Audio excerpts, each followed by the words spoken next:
Shalom, jemaat yang diberkati Tuhan, saudara-saudara, Amang Inang. Hari ini kita bertemu kembali bersama saya, Pendeta Pilihan Panjaitan, dalam YouTube channel Pendeta Pilihan. Mari kita berdoa. Damai sejahtera Allah yang melampaui segala akal itu, kiranya memelihara hati dan pikiran saudara di dalam Kristus Yesus Tuhan kita. Amin. Oras, firman Tuhan yang akan menyapa, meneguhkan dan menguatkan kita diambil dari Evangelium Injil Markus pasal 7 ayat 17 sampai dengan ayatnya yang ke-23 dalam topik Tuhan mengetahui isi hatimu, atau semua kita katakan Tuhan mengetahui isi hatiku. Baik, kita akan dengarkan firman Tuhan. Saya akan bacakan untuk kita bersama. Sesudah ia masuk ke sebuah rumah untuk menyingkir dari orang banyak, murid-muridnya bertanya kepadanya tentang arti perumpamaan itu. Maka jawabnya, apakah kamu juga tidak dapat memahaminya? Tidak tahukah kamu bahwa segala sesuatu dari luar yang masuk ke dalam seseorang tidak dapat menajiskannya? Karena bukan masuk ke dalam hati, tetapi ke dalam perut, lalu dibuang di jamban. Dengan demikian, ia menyatakan semua makanan halal. Katanya lagi, apa yang keluar dari seseorang itulah yang menajiskannya. Sebab dari dalam, dari hati orang timbul segala pikiran jahat, percabulan, pencurian, pembunuhan, perzinahan, keserakahan, kejahatan, kelicikan, hawa nafsu, iri hati, hujat, kesombongan, kebebalan. Semua hal-hal jahat ini timbul dari dalam dan menajiskan orang. Demikian firman Tuhan. Saudara-saudara, Amang Inang, kita sering mendengar dalam hati, dalamnya air dapat diduga, tapi di dalam hati siapa yang tahu? Ya, siapa yang tahu ya di hati kita? Tapi ternyata firman Tuhan berkata bahwa Tuhan mengetahui isi hati kita.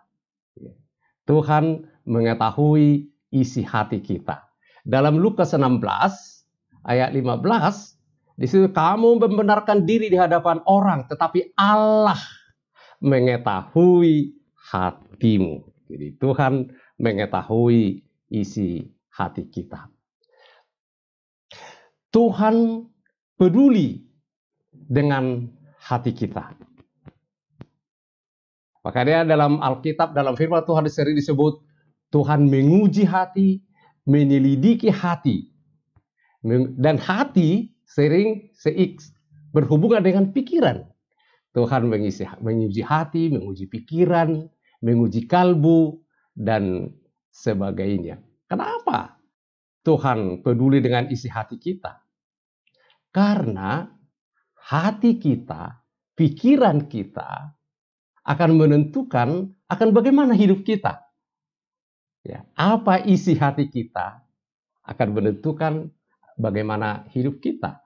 Makanya Amsal 17:22 berkata, hati yang gembira adalah obat yang manjur, tetapi semangat yang patah mengeringkan tulang. Jadi kalau hati kita gembira, kita imun, termasuk masa COVID ini. Kalau hati kita gembira, bersyukur, bersukacita dalam Tuhan, imunitas kita, antibodi kita akan kuat melawan COVID. Tapi kalau hati kita sedih, hati kita marah, hati kita kecewa, sakit hati dan sebagainya, imunitas dan antibodi kita merosot dan kita akan begitu mudah diserang oleh sakit penyakit. Hati dan pikiran itu sama seperti sebidang tanah. Kalau tanah itu sudah diolah tapi tidak ditanami dengan benih yang baik, maka akan tumbuh sendiri rumput liar dan ilalang. Aneh ya. Sedangkan hati yang diolah, tanah yang diolah, kalau sudah ditanami, akan tumbuh benih-benih baik yang kita tanam, tapi akan tumbuh juga rumput liar. Tapi anehnya, kalau tidak ditanami, akan tumbuh rumput liar, tidak akan tumbuh benih-benih yang baik. Jadi isi hati dan pikiran tidak ditentukan oleh apa yang kita makan. Isi hati dan pikiran kita tidak ditentukan oleh apa yang kita minum, atau tidak ditentukan oleh apa yang masuk ke dalam mulut, ke dalam perut. Tidak juga ditentukan oleh apa yang kita kenakan, busana kita, gaya hidup kita, atau pakaian-pakaian gamis kita. Itu bukan tidak menentukan isi hati kita. Itulah yang sering disalah mengerti oleh banyak orang. Dia mencoba membuat bagian luarnya bersih. Itu yang dipersoalkan dalam firman hari ini. Ketika orang-orang Farisi melihat murid-murid makan tanpa cuci tangan, najis, hatimu jadi buruk, begitu.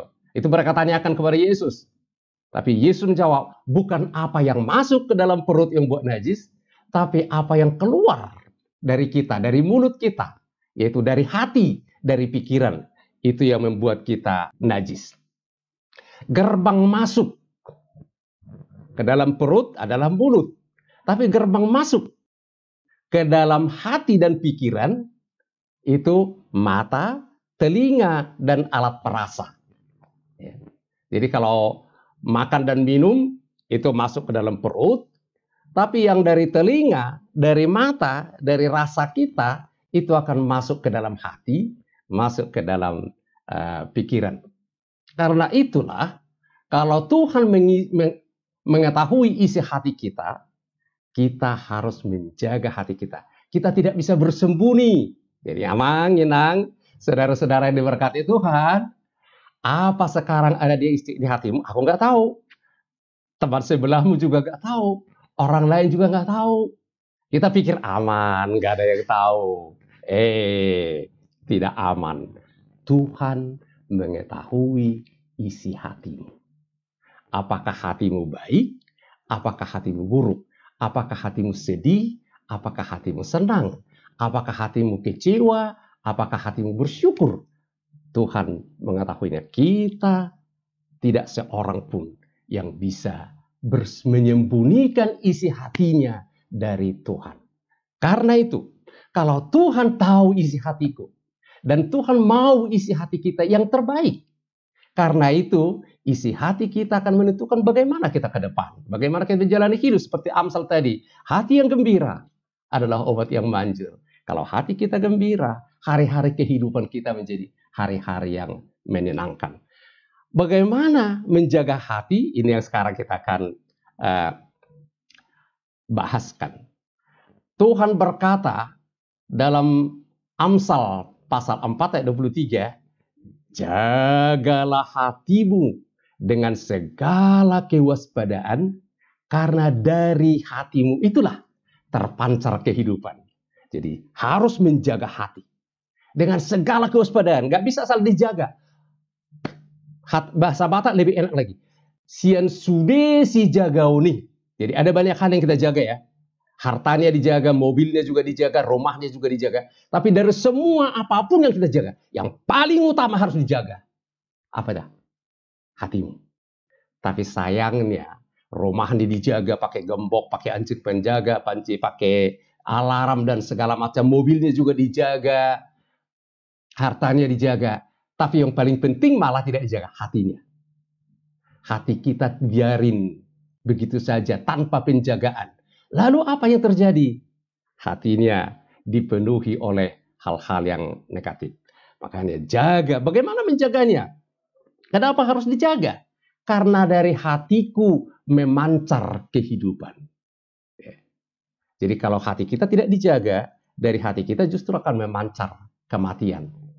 Jadi jaga supaya hatimu memancarkan kehidupan, jaga supaya hatimu menentukan masa depan lebih baik. Karena dalam bahasa Inggris, be careful how you think, your life is shaped by your thoughts.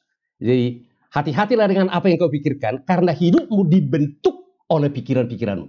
Kalau pikiran-pikiranmu negatif, karena isi hatimu dan pikiranmu buruk, maka hidupmu akan menjadi buruk. Tapi kalau isi pikiranmu positif, hal-hal yang baik, maka hidupmu akan menjadi hidup yang luar biasa. Jadi bagaimana cara menjaga hati ini sekarang ya? Kita harus menjaga hati kita karena dari hati kita keluar kehidupan. Karena hati kita, pikiran kita membentuk hidup kita. Saya harus memegang firman Tuhan. Kembali ya, jangan bosan-bosan ya, mengenang, pegang firman Tuhan. Jadi 1 bulan ini sudah 1 Agustus sampai 29 Agustus ini, 5 kali minggu kita diingatkan dengan firman Tuhan. Jagalah hatimu dengan segala kewaspadaan. Bagaimana caranya? Firman Tuhan. Firman Tuhan berkata, Amsal 7 ayat 1 sampai 3. Hai anakku, berpeganglah pada perkataanku, firmanku. Simpanlah perintahku dalam hatimu. Yes. Pegang. Masih ingat pegangnya? Dengarkan, baca, pelajari, hafal, renungkan, lakukan. Pegang firman Tuhan, simpan dalam hatimu. Berpeganglah sampai ini ya, berpeganglah pada perintahku, perkataanku, ya firman-Nya. Dan engkau akan hidup. Simpanlah ajaranku seperti biji matamu. Ayat 3, tambatkanlah semuanya itu, firman itu, pada jarimu dan tulislah itu pada loh hatimu, ya kan? Jadi cara menjaga hati kita dengan segala kewaspadaan adalah pegang firman Tuhan. Yosua 1:8, janganlah engkau lupa memperkatakan kitab Taurat ini. Renungkanlah itu siang malam, itu cara menjaga hati kita. Supaya yang masuk ke dalam hati kita semua yang baik. Yang terbaik itu adalah firman Tuhan. Mazmur 1:2, tetapi kesukaannya adalah Taurat Tuhan, merenungkan Taurat itu siang dan malam. Dan akhirnya ini saudara-saudara, Filipi 4 ayat 8. Jadi akhirnya saudara-saudara, semua yang benar, semua yang mulia, semua yang adil, semua yang suci, semua yang manis, semua yang sedap didengar, semua yang disebut kebajikan dan patut dipuji, pikirkanlah itu. Apa itu? Ya ini, firman Tuhan. Itu ya, pikirkan siang dan malam untuk menjaga hati supaya jangan diisi oleh hal-hal yang kotor, hal-hal yang buruk. Itu yang pertama, pegang firman Tuhan, itu menjaga hati. Yang kedua, bersihkan hatimu secara teratur. Jadi hati kita ini harus dibersihkan, udah diisi dengan hal-hal yang baik, tapi sebab dari dalam hati kita, dari dalam hati orang timbul segala pikiran jahat, percabulan, pencurian, perzinahan, keserakahan dan seterusnya. Ini harus dibersihkan. Bagaimana cara membersihkan hati yang kotor itu, yang diisi oleh hal-hal tersebut di hati? Mengaku dosa. Jadi setiap hari kita harus mengaku dosa untuk membersihkan hati kita. Mengisinya dengan hal-hal yang baik, tapi dibersihkan, mengaku dosa. Firman Tuhan berkata, si Daud, kasihilah aku ya Allah menurut kasih, hapuskanlah pelanggaranku. Bersihkanlah aku seluruhnya dari kesalahanku. Bersihkanlah aku dari dosaku. Ya, jadi harus kita mengaku dosa. Lalu 1 Yohanes 1 ayat 9. Jikalau kita mengaku dosa kita, maka ia adalah setia dan adil. Sehingga ia akan mengampuni segala dosa kita dan menyucikan kita dari segala kejahatan. Jadi menjaga hati kita, agar hati kita selalu dipenuhi hal-hal yang baik.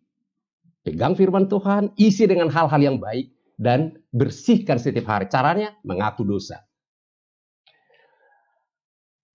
Saudara-saudara, lalu kalau begitu apa isi hati kita?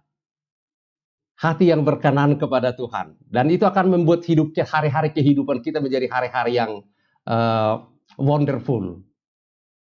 Buah-buah roh dalam hati kita akan ada buah-buah roh. Apa itu? Kasih, sukacita, damai sejahtera, kesabaran, kemurahan, kebaikan, kesetiaan, kelemah lembutan, dan penguasaan diri. Wow! Kalau itu isi hati kita, maka hari-hari kehidupan kita, apapun yang terjadi, akan menjadi hari-hari kehidupan yang penuh sukacita. Karena itu, Tuhan mengetahui isi hatimu, hati-hati loh. Nggak ada gunanya menyembunyikan. Dari saya bisa sembunyikan. Dari teman sebelahmu boleh kamu sembunyikan. Tapi dari Tuhan tidak. Dia tahu. Dia peduli. Karena dia mau yang terbaik untuk kita. Menjalani hidup ini dengan cara yang terbaik. Jaga hatimu. Isi dengan hal-hal yang baik firman Tuhan. Bersihkan, akui dosamu kepada Tuhan. Tuhan Yesus memberkatimu. Amin. Kita berdoa. Tuhan, kami bersyukur boleh mendengar firman yang telah meneguhkan, menguatkan kami. Mengajar kami bagaimana menjaga hati kami. Karena Tuhan tahu kami nggak ada gunanya menyembunyikannya. Lebih baik kami mengakuinya sekarang. Memang hati kami dipenuhi hal-hal yang buruk. Hari ini Tuhan kami belajar agar kami mengisi hati kami dengan hal-hal yang baik dari firman-Mu. Dan menyucikan, membersihkan setiap hari dengan mengaku dosa. Terima kasih Tuhan karena Engkau mengampuni kami. Sehingga hati kami dibersihkan dan disucikan. Terima kasih dan terpujilah nama-Mu Bapa. Dalam nama Yesus, Tuhan dan Juru Selamat kami yang hidup, kami telah berdoa, bersyukur dan berserah. Tuhan memberkati engkau dan melindungi engkau. Tuhan menyinari engkau dengan wajah-Nya dan memberikan engkau kasih setia. Tuhan menghadapkan wajah-Nya kepadamu dan memberikan engkau damai sejahtera. Amin. Salam saudara yang diberkati Tuhan. Tetap jaga kesehatan. Laksanakan prokes dengan baik. Kita bersyukur usaha pemerintah kita membatasi, memutus mata rantai penyebaran COVID. Nampaknya sudah makin berhasil. Dan mudah-mudahan September ini kita sudah bebas dari PPKM lagi. Kita bisa beraktivitas seperti biasa. Tapi namun begitu, tetaplah jaga kesehatan, ikuti protokol kesehatan yang ditetapkan oleh pemerintah. Tapi yang paling utama, bukan hanya menjaga kesehatan, jaga hatimu dengan segala kewaspadaan. Saudaraku, Amanginang, terima kasih telah mendengarkan, menyaksikan video ini. Terima kasih untuk Abang Inang, saudara-saudara yang sudah like, yang sudah subscribe. Dan untuk yang belum, saya berharap berkenan untuk like, subscribe, dan membagikannya. Sehingga mudah-mudahan makin banyak orang yang terberkati. Horas!